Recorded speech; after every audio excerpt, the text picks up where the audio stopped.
Hey guys, today I'm going to tell you how to freeze location on iPhone. If you're using any iPhone and you want to freeze your location, so let's see how you can do that.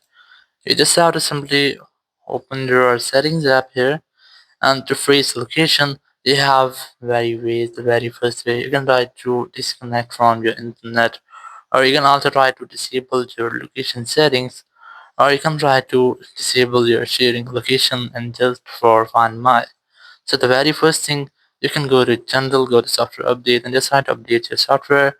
Once you have updated your software, just go back and you have to go to your privacy and security section, go to location services, and just try to disable the toggle. Just disable your locations.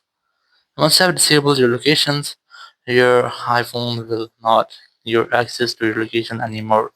Or you can also try to go to your Apple ID. Here, just tap on Find My, and you just have to disable this toggle of share my location. Just disable this toggle. Once you have disabled, Find My will be unable to find your location. So in this way, you can freeze your location on your iPhone or on your iPad. Thank you very much for watching the video. Until next video, bye bye.